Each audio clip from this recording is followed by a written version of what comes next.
উপদেষ্টাকে হেনস্থার মধ্য দিয়ে এই জিনিসটা প্রমাণিত হলো যে বিএনপি সরকার ইন্ডিয়া ব্যাকড না, যেটা আজিজুল বারী হেলাল বায়াসড না, মানে ইন্ডিয়ার প্রতি তাদের বাড়তি কোনো ভালোবাসা, দরদ বা সমর্থন নেই। এই বক্তব্যের সঙ্গে আপনি কতখানি একমত? এবং সার্ক আরেকটা বিষয়। দ্বিতীয় বিষয়টা হচ্ছে পার্লামেন্টে আজকে আপনাদের একজন সংসদ সদস্য ঢাকার, তিনি 300 বিধিতে এটি নিয়ে কথা বলতে চেয়েছিলেন, যেটা সংসদের বিধির সঙ্গে সাংঘর্ষিক, কিন্তু পার্লামেন্টে এটি নিয়ে কথা বলার আর কোনো সুযোগ থাকলো কিনা? ধন্যবাদ। আমি শেষের প্রশ্নটা প্রথম উত্তর দিই। দেখুন, শুধু এই ইস্যু নয়, গত কয়েক মাস যাবতই ইন্ডিয়া এবং বর্ডার কেন্দ্রিক বেশ কিছু ইস্যু, বর্ডার নিয়ে আমি আলাদাভাবে আলাপ করব, হ্যাঁ, ওইটার সাথে পার্লামেন্টের সাথে সম্পর্কিত কয়েকটা ঘোষণা চলে আসছিল, যে কারণে সংসদে কথা বলার যে কতগুলো বিধি রয়েছে, 72, 71 বিধি, 142 বিধি, সবগুলোতেই এই বাংলাদেশ ইন্ডিয়া রিলেশন এবং বর্ডার নিয়ে কথা বলার জন্য নোটিশ দেওয়া হয়েছে, অ্যাকসেপ্ট হয়নি। পরবর্তীতে মানে যেটা খুব ইনফ্লুয়েন্সিয়াল বিধি, সেটা হলো 147, যেখানে 5 জন এমপির স্বাক্ষর প্রয়োজন হয় এটা জমা দিতে, সেটা জমা দেওয়া হয় গত পরশুদিন। জমা দেওয়ার প্রেক্ষিতে গতকালকের কার্যসূচিতে বলা হয় যে এটা আলোচনা হবে। আলোচনার যিনি করবেন, অর্থাৎ যিনি নোটিশ উপস্থাপন করেছেন, তাকে ফোন করে জানানো হয় সংসদ সচিবালয় থেকে, এবং বলা হয় যে আপনার উত্তর দেওয়ার জন্য স্বরাষ্ট্র মন্ত্রণালয়কে এই চিঠি পাঠানো হয়েছে। কিন্তু রহস্যজনকভাবে সংসদ শুরু হওয়ার 1 ঘন্টা আগে সেই সংসদ সদস্যকে ফোন করে বলা হয় স্বরাষ্ট্র মন্ত্রণালয়ের আগ্রহের ঘাটতি থাকায় এই বিষয়ে আজকে আলোচনা হচ্ছে না। পরবর্তীতে পয়েন্ট অফ অর্ডারে দাঁড়িয়ে দিনের কার্যসূচি থেকে গতকাল এটা বাদ দেওয়া হয়, এবং কার্যসূচি শুরু হওয়ার ঠিক পূর্বেই পয়েন্ট অফ অর্ডারে দাঁড়িয়ে স্পিকারের অনুমতি নিয়ে আবার তিনি প্রশ্ন করেন যে আমি যে সুযোগ চেয়েছিলাম, আপনি সুযোগ দিয়েছিলেন, কি কারণে বাতিল হয়েছে, আমি কারণটা জানতে চাই, কবে আবার আলোচনার সুযোগ দেওয়া হবে সেটা জানতে চাই।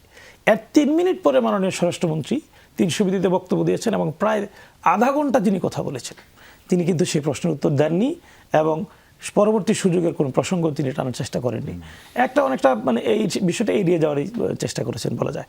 সুতরাং এই ইস্যুতে, অন্তত ভারত বাংলাদেশ সম্পর্কের ইস্যুতে, সরকার বিরোধী দলের সাথে কথা বলতে চায়, সুযোগ দিতে চায়, সংসদের আলোচনা করতে চায়, এখন পর্যন্ত আমার কাছে মনে হচ্ছে না। জামাত ইসলামী চেষ্টা করবে, কিন্তু কতটুকু সুযোগ দিবে এটা এখন পর্যন্ত আসলে বলাটা মুশকিল। দ্বিতীয় যে ইস্যু, ডক্টর জাহেদ সাহেব, আমি তো মনে করি যে ডক্টর জাহেদ সাহেব সেখানে কিছুটা নিগৃহীত হয়েছেন, ডিসঅনার্ড হয়েছেন আমি বলবো। এই যে হলেন, এটা আমি মনে করি বাংলাদেশকেই ডিসঅনার করা হয়েছে, বাংলাদেশকে এক ধরনের আমি মনে করি তাচ্ছিল্য করা হয়েছে। এইটা বাংলাদেশ সরকারের আমি মনে করি এক ধরনের ব্যর্থতা। কয়েকটা জায়গাতে আমি একটু চিন্তা করি। একটা হলো যে আমার কাছে মনে হয়েছে খুব চুপিসারে এই সফরটা করার চেষ্টা করা হয়েছে। মানে একজন প্রতিমন্ত্রী তিনি ডিপ্লোম্যাটিক পাসপোর্ট কেন ধারণ করবেন না, এটা আমি মনে করি যে একেবারেই মানে সুষ্ঠু চিন্তার বিষয় নয়। একই সাথে একজন ভারত বাংলাদেশ সম্পর্কটা এখন এমন এক পর্যায়ে আছে যে এই মুহূর্তে পৃথিবীর যে কোনো দেশের চেয়ে বাংলাদেশের সাথে ভারতের সম্পর্ক খুব সেন্সিটিভ সিচুয়েশনে আছে। এই সিচুয়েশনে বাংলাদেশ থেকে কোনো পদস্থ ব্যক্তি, বিশেষ করে মন্ত্রী প্রতিমন্ত্রী পর্যায়ের কোনো ব্যক্তি যাওয়ার আগে যেই ধরনের উত্তেজনা বাংলাদেশে বা আলোচনা বাংলাদেশে হওয়ার দরকার ছিল, কথা ছিল, সেটা কিন্তু ডক্টর জাহেদ সেখানে যাওয়ার আগে আমরা জানতেই পারিনি। আসলে উনি বাধাগ্রস্ত হওয়ার পরে এখানে এসে জানতে পারলাম। এই কারণে আমি বলছি যে এটা কেন যেন আসলে সরব যাত্রা ছিল না, বা চুপিসারে যাত্রা ছিল। দ্বিতীয় যেটা ইন্টারন্যাশনাল কনফারেন্স, কিন্তু আমি ইন্টারন্যাশনাল কনফারেন্সে অংশগ্রহণ করেছি একাধিক দেশে। হ্যাঁ, আমার কমিউনিটিতে বেশ ভালোভাবে জানানোর পরে এটাই হয়। সোশ্যাল মিডিয়া আছে নানা কারণে, উনি নিজেও একজন বেশ ভালো ইনফ্লুয়েন্সার বলা যায় আর কি। সুতরাং ওনার প্রত্যেকটা ইস্যুতে খুব সরব অবস্থান থাকে সবসময়। সেই দিক বিবেচনায় একটা জায়েদ সাহেব এই ইস্যুতে একেবারেই সরব ছিলেন না।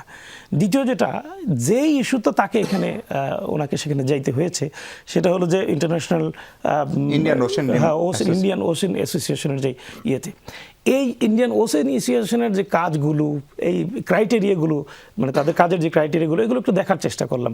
সেই ইস্যুতে ডাক্তার জায়েদ সাহেবের কন্ট্রিবিউট করা বা সেখান থেকে কিছু করার কোনো কতটুকু সুযোগ উনার ছিল আমার কাছে মনে হয় না। উনাকে কেন এইটার জন্য বাছাই করা হলো, তিনি কেন সেখানে গেলেন, এটা আমার কাছে মনে হয় যে রাইট পারসন সিলেকশন সেখানে হয়নি।